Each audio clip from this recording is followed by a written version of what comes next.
2025년 1월 7일 화요일입니다.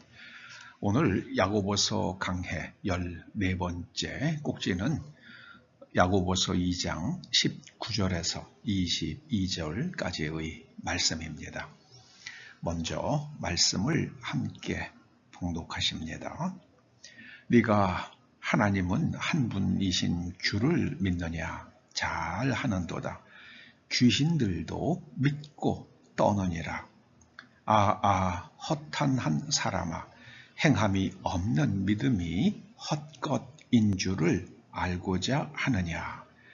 우리 조상 아브라함이 그 아들 이삭을 제단에 바칠 때에 행함으로 의롭다 하심을 받은 것이 아니냐. 네가 보거니와 믿음이 그의 행함과 함께 일하고 행함으로 믿음이 온전하게 되었느니라. 온전한 믿음 이런 제목으로 오늘 말씀을 상고해 보십니다. 22절에서 온전하다로 번역된 헬라어가 텔레이오오라는 동사입니다. 텔레이오오. 우리말로는요, 완성되다는 뜻입니다. 과일나무 묘목을 생각하면 이해가 쉽습니다. 여러분, 우리가 맛있는 감을 먹고 감을 땅에다가 심으면 그 똑같은 감이 열리지 않죠. 고염이라는 작은 열매가 열립니다. 그대로 그냥 자라면. 그렇기 때문에 그저 감나무가 한 묘목이 한 1m쯤 이게 자랐을 때에 아주 맛있는 좋은 감이 열리는 그 감나무의 가지를 잘라서 접을 붙여야만 합니다. 그러면은 줄기에서부터 그때부터 자라는 그 모든 가지는 다 아주 맛있는 감이 열립니다. 여러분, 감씨를 심으면서 우리가 맛있는 감을 기대했다 그러면은 접붙여야 되고 좋은 거름을 주고 해야만 합니다. 그래야지 감나무가 완성이 됩니다.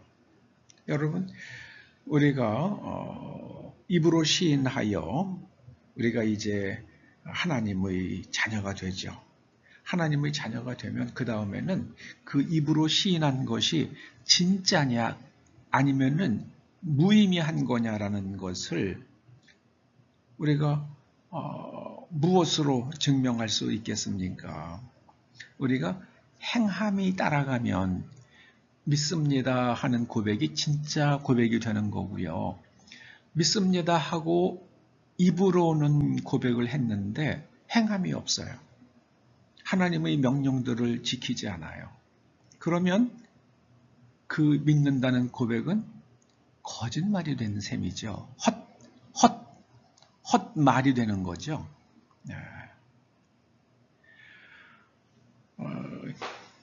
누가복음 13장에도 주님께서 친히 말씀하신 비유가 있죠. 포도원에 무화과나무를 심었습니다. 무화과나무를 심는 것은 무화과나무 열매를 얻기 위해서잖아요. 그런데 거름을 주고 했지만 열매가 맺히지 않습니다. 그러니까 주인이 뭐라 그럽니까? 그냥 찍어내버려라. 또 마태복음에도 똑같은 말씀이 나오죠. 열매 맺지 못하는 나무는 찍혀 불에 태워지리라. 굉장히 우리가 깊이 생각해야 할 말씀입니다. 자, 아브라함을 통해서 오늘 야고보 선생님은 우리들에게 우리 믿음의 시작과 온전한 믿음, 그것을 설명을 잘 해주십니다.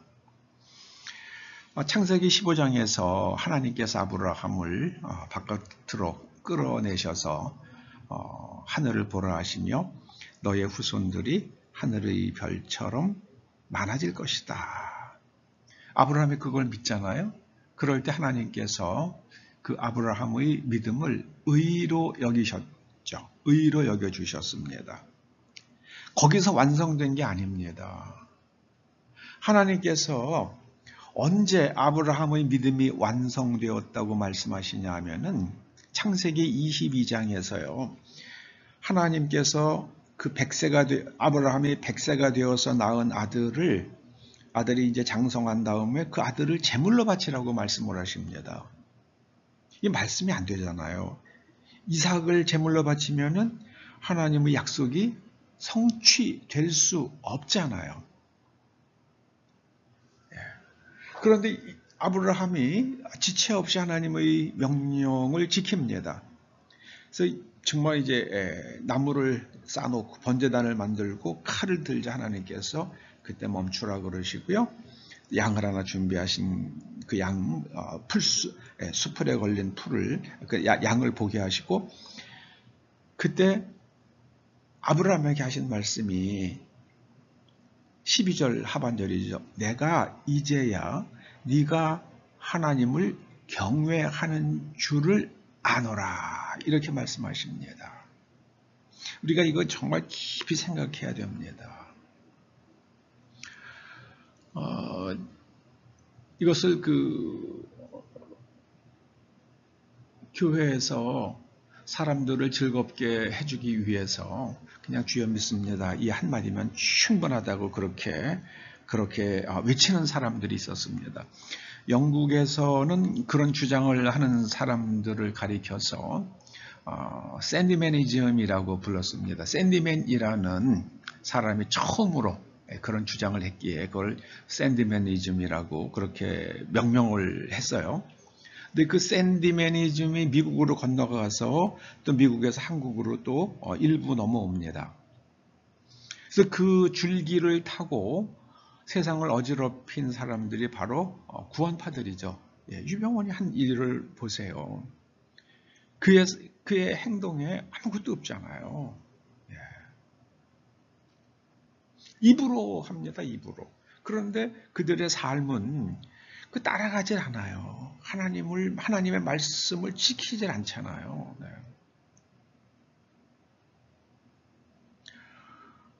아브라함이 이삭을 번제물로 바치려고 할 때 그때 하나님께서 아브라함에게 말씀을 하시죠. 17절입니다. 창세기 22장 17절. 네 씨가 그 대적의 성문을 차지하리라. 여기서 씨가 이삭의 모든 후손들을 이야기하는 게 아닙니다. 이 씨가 단수예요. 네 씨가. 네 씨들이, 너의 후손들이 이렇게 해야지 될 것 같은데 성경은 이 씨를 단수로 썼습니다. 이거는 예수 그리스도를 말씀하시는 거죠. 예수 그리스도께서 대적의 성문을 차지하리라. 대적은 사단이죠. 거짓말의 애비, 거짓의 아비 사단. 사단의 성문을 차지하리라. 성문을 점령을 하게 되면 그 다음에 밀고 들어가서 성을 정복할 수 있잖아요.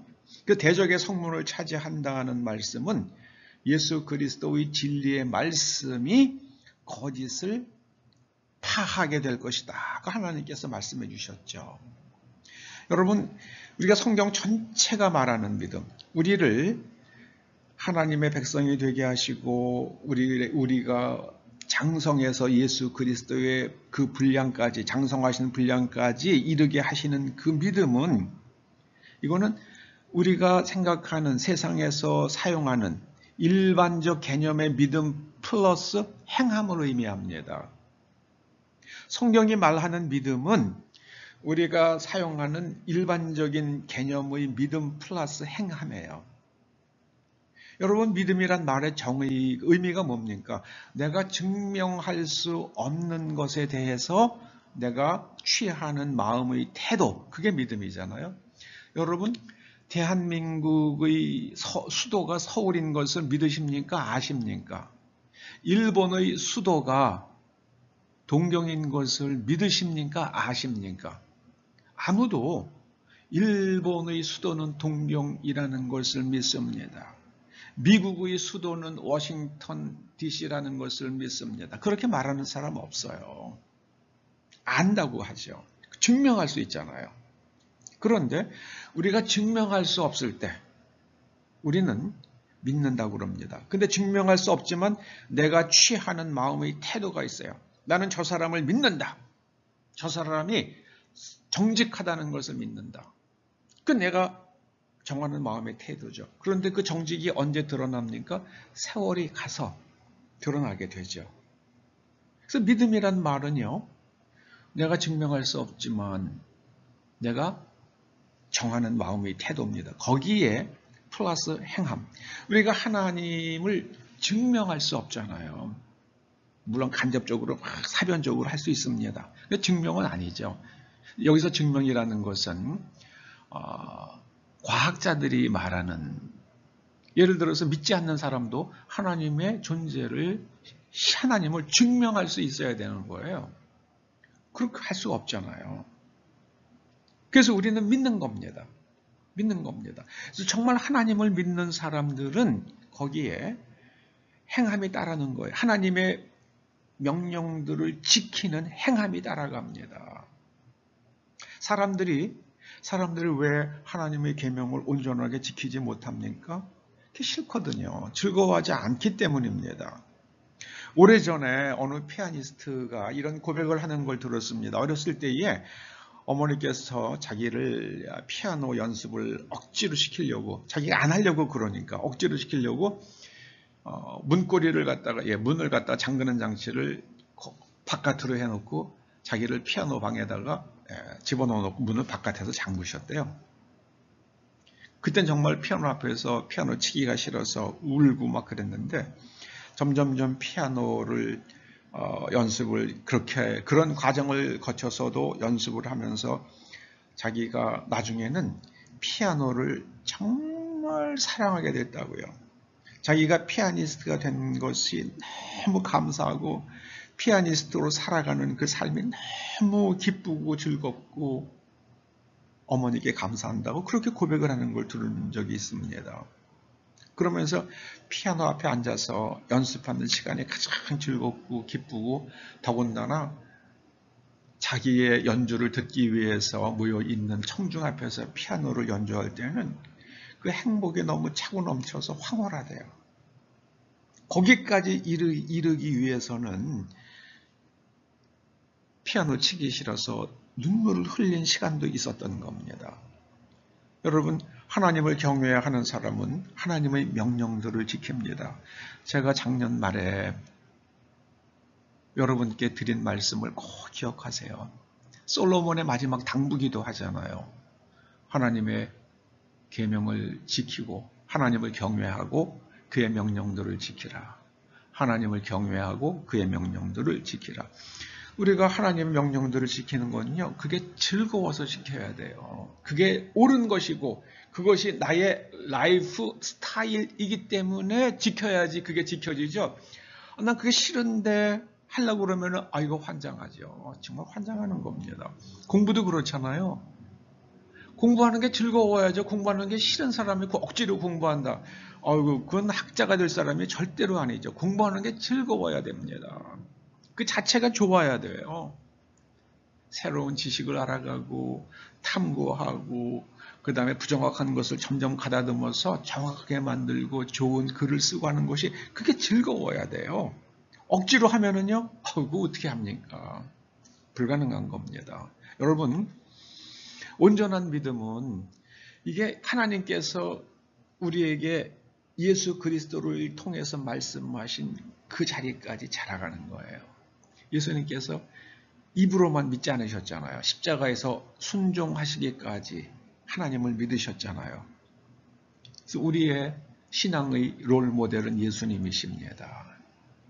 여러분, 우리가 예수님을 믿고 하나님을 믿으면은요, 우리의 행함이 그 믿음과 함께 일합니다. 그리고 우리의 행함으로 우리의 믿음이 온전해집니다. 완성형 믿음이 됩니다. 우리가 처음 교리를 설명 듣고 내 죄가 사함받았다는 말을 듣고 그것을 시인할 때 입으로 시인하잖아요. 믿습니다. 동의합니다. 수용합니다. 그건 출발점입니다. 그게 완성점이 아니에요. 근데 출발점을 완성점으로 이야기하는 것은 성경 전체의 맥락과 맥락에서 부분적으로만 맞아요. 부분적으로만. 우리는 온전한 믿음에 이룰 수 있기를 간절히 축원합니다. 기도하시죠. 하나님 감사합니다. 온전한 믿음의 사람이 될 수 있도록 성령 하나님 우리 속에 있는 세상에 심어준 견고한 진들을 성령의 권능으로 하나님의 권능으로 파하여 주시옵고 하나님의 명령들을 지키는 것이 즐겁고 행복할 수 있도록 기름 부어 주시옵소서. 예수님의 이름으로 기도드립니다. 아멘.